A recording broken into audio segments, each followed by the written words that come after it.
Fala pessoal, tudo bem com vocês? Gabriel Veron tá fora do Verdão, foi vendido por um valor 6 vezes menor do que a sua multa rescisória. Eu vou te explicar os motivos e os detalhes dessa negociação. Chega mais, eu sou o Chico Garcia, inscreva-se no canal e vamos juntos!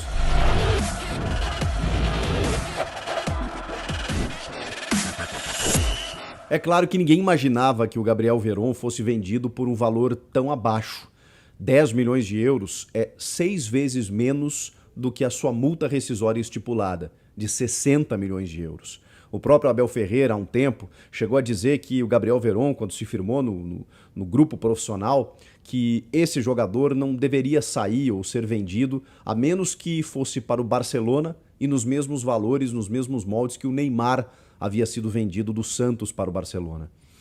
Só para você ter uma ideia do componente, do respaldo, do tamanho do Gabriel Veron em termos de perspectiva, de projeção, daquilo que se imaginava de um campeão mundial sub-17, eleito o melhor jogador da competição e que logo que chega no profissional é considerado uma joia palmeirense, comparado muito ao Gabriel Jesus, não em características, né, mas ao que representou para o clube. E vocês lembram que o Gabriel Veron saiu por cerca de 32 milhões, se não me engano. Bom, 10 milhões de euros realmente é um valor muito abaixo para o que se esperava do Gabriel Veron. Ainda mais porque a Leila Pereira, presidente, quando assumiu, disse nessa janela que o clube só iria contratar, não iria vender. O que mudou de uma hora para outra? Bom, primeiro a informação, o Gabriel Veron está sendo vendido ao Porto de Portugal, que entrou forte na negociação para contratar o jogador, e o Palmeiras tentou negociar nos últimos dias, nas últimas horas inclusive, para obter uma fatia maior do negócio. O que acontece? O Verdão detém, ou detinha, 60% dos direitos econômicos, o que daria um valor ainda menor que ficaria para o Palmeiras. E para muitos o Palmeiras estava desesperado por dinheiro e só isso justificava uma venda desse porte do Gabriel Veron, uma joia da sua base. Não é bem por aí. Esses 60%, os outros 40% do Santa Cruz de Natal. O que o Palmeiras fez? Isso é muito comum nas negociações. Por exemplo, quando o clube, que é o detentor dos direitos federativos, no caso o Palmeiras em relação ao Veron, que é o clube da vitrine, que é onde ele joga, que é onde ele, enfim, se valoriza, chega num acordo com o clube menor que tem uma fatia lá desse jogador. A proposta total é de 10 milhões de euros. O Palmeiras chega no seguinte acordo com esse clube menor. Tudo bem, você tem 40%, eu tenho 60%. O valor total é 10 milhões? Tá bom. Então eu não sei quanto você vai ficar, mas eu quero X, eu quero 8 milhões de euros só para mim. O restante a gente divide aí, a gente vê o que faz. Mas o que aconteceu foi que o Santa Cruz cedeu 20% exatamente ao Palmeiras para que o Palmeiras ficasse com 80% do negócio. E aí o Santa Cruz de Natal com os outros 20%. O Palmeiras também conseguiu 10% numa futura venda, porque entende que é um jogador jovem de 19 anos que pode se valorizar no futebol europeu e aí sim o Palmeiras lucrar um dinheiro depois, nos próximos anos. Um contrato de 5 temporadas está fazendo o Verón com o Porto. Mesmo assim, ainda é um valor bem abaixo. A gente está falando de 44 milhões de reais. Poxa, é grana? É grana, mas pelo que se imaginava do Gabriel Veron, é óbvio que é muito pouco. Mas por que então o Palmeiras está negociando desesperadamente Gabriel Veron, sendo que poderia ficar com ele, o Palmeiras tem uma condição financeira interessante e tudo mais? Bom, tem alguns fatores que fazem com que o Palmeiras tenha negociado o Gabriel Veron. Primeiro, o valor de mercado.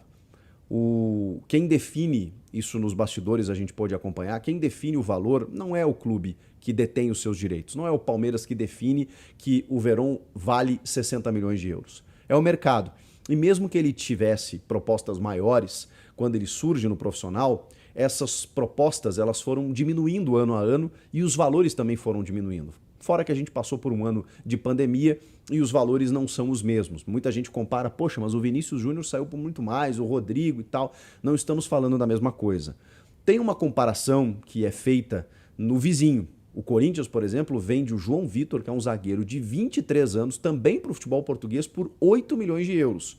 Nessa comparação, o Corinthians vendeu muito bem, realmente. E o Palmeiras deixou a desejar porque, para muitos, poderia faturar uma grana maior com o Veron, mas eu não deixei de enumerar os quesitos que fizeram o Palmeiras vender o jogador. Um deles, valor de mercado.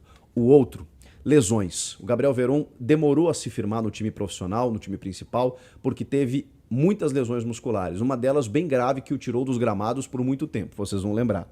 Segundo, ou terceiro, o Palmeiras entende que tem reposição no elenco. O próprio Giovani, né, que não recebeu tantas oportunidades nos últimos tempos e que agora a tendência é que receba. E é um jogador que já tem uma pressão interna dos empresários no clube para que ele seja utilizado. Só que o Gabriel Veron puxava essa fila. Então há uma reposição imediata no elenco de um jovem da base, promissor também, com ofertas, sondagens superiores inclusive, que pode ser imediatamente aproveitado não só no grupo profissional, como ele já está, mas também no time de cima. O Gabriel Veron tem 3 anos no profissional e até agora não se firmou. Então, existe também uma ideia de que talvez o Gabriel Veron não seja aquele jogador que pintou que fosse ser lá atrás, quando ele sai da base para o profissional. 3 anos sem se firmar no profissional já teria dado tempo, embora ainda jovem, embora tenha potencial, embora ainda possa se tornar um grande jogador, existe essa preocupação. E aí tem o último ponto que para mim eu acho que foi o fundamental, que é o extracampo. Embora o Abel Ferreira, pelas informações, não queria vender o Gabriel Veron nesse momento, a gente sabe que isso pesa. O Veron, todos sabem, na semana passada foi flagrado numa balada, nas vésperas do clássico contra o São Paulo. O Abel Ferreira, contrariando todo mundo, o que muita gente imaginou que ele fosse fazer, colocou o Veron de titular no jogo contra o São Paulo. E depois, no jogo contra o Cuiabá, inclusive, ele marcou um gol. Possivelmente o seu último gol com a camisa do Palmeiras. Mas a gente sabe que outros jogadores acabaram perdendo espaço, saídos da base para o profissional, por conta dessa condição extracampo. Eu não estou aqui dizendo que o Gabriel Veron é um problema, que ele tem muitos problemas extracampo. Não, não estou. Muitas vezes existe, o que pode acontecer, é colocar uma pitada a mais, um argumento a mais, diante de todos esses fatores que eu citei para vocês, de que esse seria mais um ingrediente de um motivo do qual o Palmeiras estaria vendendo hoje o Veron. Do tipo assim, poxa, a gente já teve problemas, pode ser que se repita, pode ser que não. A gente não sabe qual o comportamento dele ali na frente. É um jogador que até agora, embora esteja sendo utilizado como titular, não esteja afirmado, não é aquele jogador que a gente sabe que vai sair a qualquer momento porque ele está arrebentando, titularíssimo, fazendo gols, não é o caso. E ainda tem um ingrediente extracampo que foi bem complicado, ele foi multado semana passada, o Abel Ferreira precisava dele no time, estava sem o Rony, e aí as outras opções eram o Breno Lopes ou o Wesley. Obviamente o Gabriel Veron estava puxando a fila para ser o titular. Então quando o Palmeiras contou com ele, precisava contar com ele, ele deu uma pisada na bola. Não estou dizendo aqui, não estou execrando o menino, estou dizendo que isso pode ser mais um fator, como de outros que a gente viu que tem um histórico de jogadores que foram negociados, o próprio Patrick de Paula, que foi vendido ao Botafogo, e o Gabriel Menino, que demorou digamos, a se reintegrar e agora está recebendo novas oportunidades. Então, assim, tem uma série de fatores que fazem com que o Gabriel Veron seja vendido nesse momento. Eu acho que o valor é baixo? Eu acho. Mas eu não tenho a caneta, eu não estou lá dentro do clube e eu, obviamente, tenho que entender, porque não é um argumento, são vários.